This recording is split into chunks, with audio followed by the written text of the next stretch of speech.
Rick and Morty Season 5 has come to a close with probably the biggest season finale we've ever seen from the series. Honestly, this might be the biggest episode in the entire series, in just about every measurable way. The scale was massive, the storylines that followed up were the most desired, the backstory reveals were incredibly thorough, and the cliffhanger left us with some of the biggest and most fascinating implications of any Rick and Morty story so far. So let's dive into it, not only talk about this finale, but Season 5 as a whole, and our expectations for the show moving forward. But first, let's talk about today's sponsor, Surfshark. Surfshark VPN is a super cool and helpful tool that can protect your information from data thieves and secure your online life. On top of that, Surfshark can help you unlock tons of content on streaming services like Netflix by logging in through a different country. So if you've run out of cartoons to watch on the US's Netflix library, no sweat. Try out Australia or Japan. You can find shows like Rick and Morty, Archer, Close Enough, and more. One subscription gives you access to Surfshark on unlimited devices, so you can load it up on your PC, phone, tablet, Mac, you name it. Plus, there's a 30-day money-back guarantee, so there's plenty of time to make sure Surfshark is right for you. I've even got a special offer code for you that will get you 83% off and 3 extra months on top of that for free. Just go to the link in the description of this video and enter the promo code Cellos to get this awesome offer.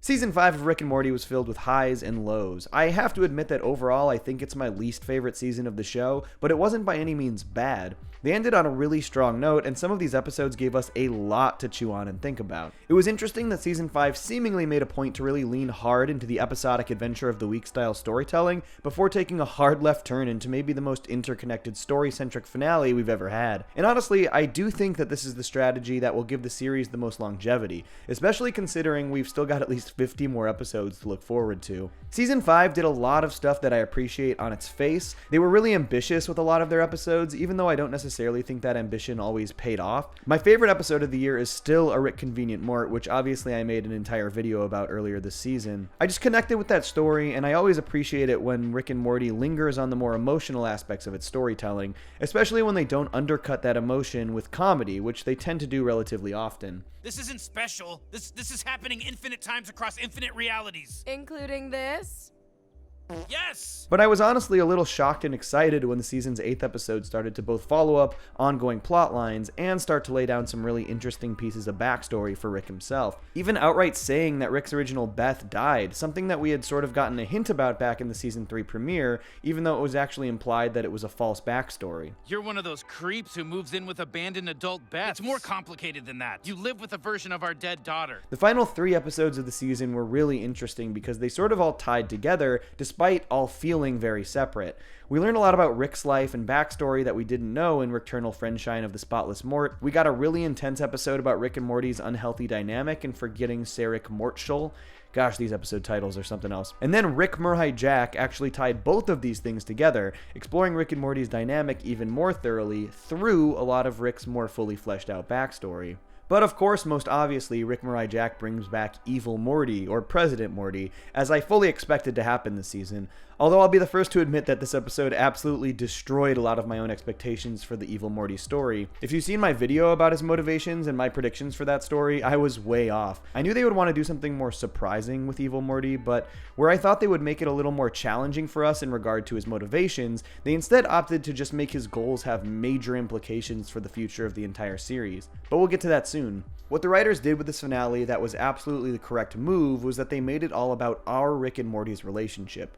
President Morty's plans were all a perfect catastrophic backdrop for their relationship to be pushed to its limits, and in a lot of ways, renewed.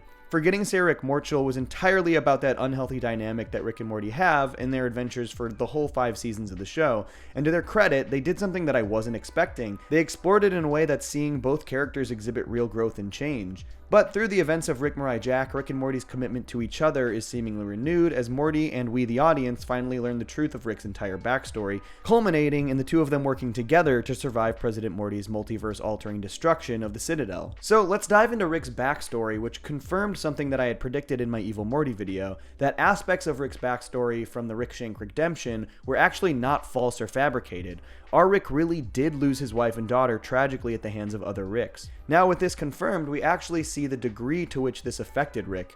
After losing his family, he traveled and explored the multiverse all to spite the Rick that took his family from him. He hunted down and murdered countless Ricks just to find the one who was responsible for killing Beth and her mother. After killing so many other Ricks, the remaining Ricks changed their tune and opted to create create the Citadel of Ricks, so we also learn that the existence of the Citadel at all was in response to our Rick's revenge-driven rampage. It's definitely an interesting move, and I think it was smart for them to lay it all out for us in one fell swoop, now that we're so deep into the show. But this episode wasn't done with backstory after Rick's stuff, because President Morty laid out a lot about his own motivations as well. We learned that different Ricks have even gone as far as to forcefully alter the lives of Jerry's and Beth's just to ensure that more Mortys will be born, given that Mortys are basically a commodity in the Rick and Morty driven multiverse. We also finally learn about the central finite curve of the multiverse that's been mentioned many times over the course of the series. President Morty explains that the Ricks have basically managed to separate all of the multiverses in which Rick is the most dominant being in existence from the other remaining infinite multiverses, and his goal is to literally leave the central finite curve and exist in some of the other multiverses in which Rick isn't the dominant force. He's so fed up with the system in which he and other Mortys have been marginalized that he wants to leave that possibility entirely. That's what makes me evil, being sick of him. If you've ever been sick of him, you've been evil too. And most interestingly is that President Morty actually succeeds here. He leaves the central finite curve, and the implications could be massive. So now Evil Morty has crossed over to the other side of the central finite curve. He's actually managed to escape Rick, and that's showcased in this clip as we see the curve of Rick-inhabited universes pop in Morty's hologram, just before he jumps into this yellow multiversal portal. Personally, I think the newly colored portal is simply meant to indicate that he is no longer operating under Rick's multiverse, or on Rick's side of the curve. This is what portals look like for the rest of the infinite multiverse. But the implications of this revelation are even bigger, and also in a major Rick and Morty fashion, the implications are sort of walled off into another part of the multiverse so that they don't actually have to deal with their ramifications immediately. But the fact that there are even more multiverses is a big deal, because the further implication is that there are beings that exist on the other side of the curve that give Rick a run for his money as far as dominance goes. This episode basically establishes that Rick wasn't actually necessarily the smartest or most powerful being in the multiverse. They managed to game the system so that the only parts of the multiverse they can reach are the ones where he's the top dog. So even though the events of this finale don't need to be followed up imminently, the fact is that it leaves the door open for bigger threats than we've ever seen in Rick and Morty.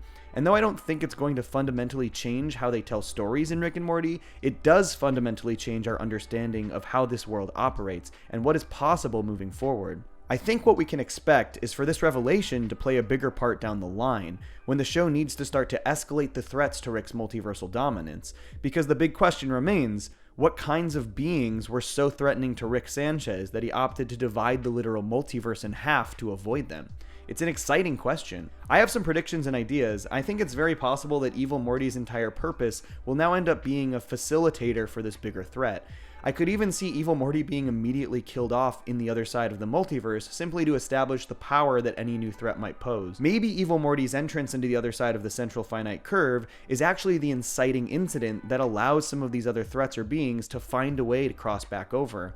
Or maybe not even cross back over. Maybe they'll actually tear down that wall that divides the curve entirely, reunifying the two halves of the multiverse. At the moment, Rick is basically assured that he is the biggest fish in a decent sized pond, but tearing down that wall would metaphorically dump him right back into the ocean. There's bigger fish in there. So I have to say, while this season of Rick and Morty might be my least favorite, I genuinely love what they're setting up for this finale. It's a really interesting idea that could yield major changes for Rick and Morty over the next, 50 more episodes, I guess. So who knows when they'll actually follow this up. But I want to hear what you think. Did you like the Rick and Morty Season 5 finale? How did you feel about these huge revelations about Rick's backstory and the fact that the multiverse is actually even bigger than we realized? Let me know below in the comments, and if you like this video, don't forget to check out my other videos and stay tuned for more. Peace! Johnny to Cellos!